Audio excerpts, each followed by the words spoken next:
Raket badminton, saudara, di tangan saya bisa saya pakai untuk bermain dengan teman-teman, cari keringat, sekedar menyalurkan hobi. Tapi raket yang sama di tangan Taufik Hidayat akan bisa menghasilkan gelar, menghasilkan uang, dan menghasilkan prestasi. Saudara, bagaimana dengan hidup kita? Ada di tangan siapa sekarang? Kita akan bicarakan itu di dalam episode Biji Sesawi kali ini.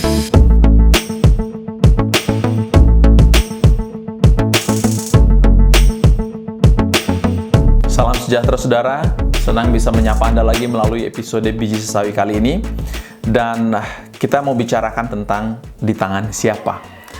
Saudara, tangan secara harfiah adalah organ tubuh yang kita punya. Tetapi secara kiasan kerap berarti tentang kuasa, keterampilan, atau bahkan kemampuan seseorang. Bumbu yang sama dan bahan-bahan sayuran yang sama, kemudian diolah oleh tangan yang berbeda, akan menghasilkan rasa yang berbeda juga. Itu mengapa saya suka sekali apa yang Petrus tuliskan di dalam suratnya di 1 Petrus 5 ayat 6 dan ayat 7. Dan saya akan mengajak saudara untuk membaca hari ini. Karena itu, rendahkanlah dirimu di bawah tangan Tuhan yang kuat, supaya kamu ditinggikannya pada waktunya. Serahkanlah segala kekhawatiranmu kepadanya, sebab Ia yang memelihara kamu. Tangan Allah membuat perbedaan, saudara. Di tangan Allah segala sesuatu nilainya menjadi sangat berbeda. Tidak seperti di dalam hitungan manusia. Di tangan Allah, Lazarus yang sudah beberapa hari di dalam kubur bisa keluar dalam keadaan hidup kembali. Di tangan Allah, air biasa dapat diubahkan menjadi anggur. Dan di tangan Allah, orang biasa, nelayan yang tidak berpendidikan seperti Petrus, bisa dipakai menjadi pemimpin yang sangat besar di sepanjang masa. Nah, saudara, inilah yang terjadi ketika kita mengerti tentang bagaimana kita bisa ada menyerahkan hidup kita di tangan Allah. Alkitab memberitahu tadi bahwa cara untuk mencapai ketinggian kalau di tangan Allah adalah dengan kita merendahkan diri. Kita rendahkan diri kita kepada Dia dan kemudian kita akan ditinggikan oleh Allah. Allah tidak pernah bisa meninggikan orang yang sudah meninggikan diri. Karena orang yang sudah meninggikan diri sudah mentok, udah nggak bisa diapa-apain lagi, kecuali untuk diturunkan. Tetapi orang yang merendahkan dirinya di hadapan Allah, dia akan dipakai oleh Allah dengan luar biasa dan akan menjadi kemuliaan buat dia. Saudara, di ayat yang ke-7 tadi dikatakan lagi bahwa kita belajar untuk menyerahkan segala kekhawatiran kita kepadanya, kepada Allah. Kita menyerahkan, artinya kalau kita menyerahkan kepada Allah, karena kita percaya kepada Dia, kita yakin bahwa di tangan Dia kita akan menjadi terjamin, terjaga.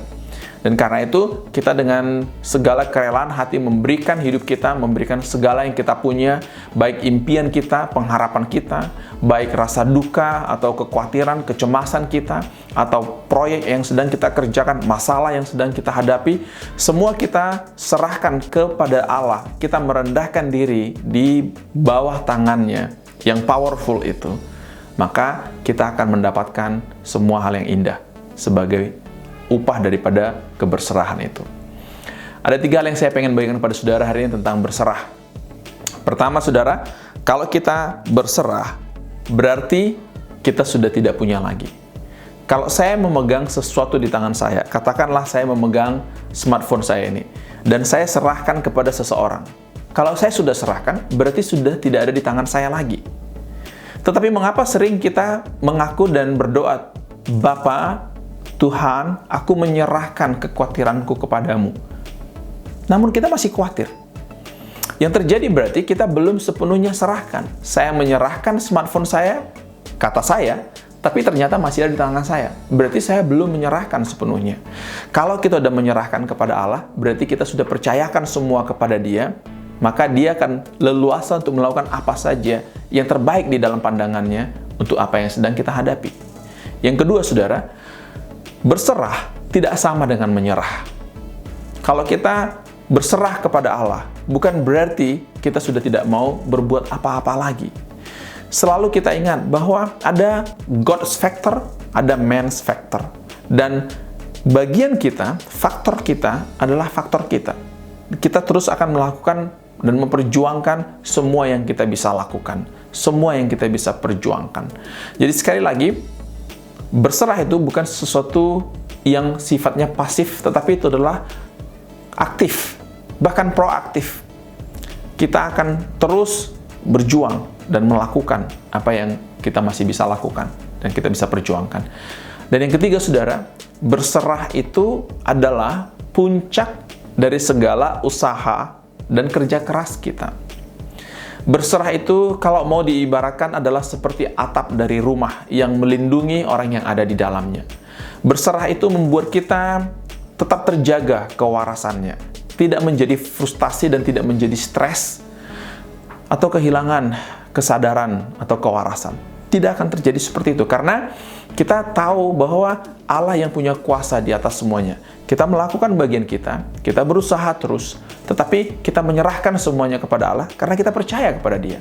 Dan itulah inti daripada berserah. Kalau kita memiliki ini, saudara, di dalam hidup kita akan melihat perkara-perkara yang luar biasa akan dihasilkan dari keberserahan kita. Kekuatan kita adalah pada keberserahan kita. Untuk apa yang saudara alami hari ini, di dalam masa krisis seperti sekarang ini pun, kita tetap mau yakin dan berserah kepada Allah yang kita sembah.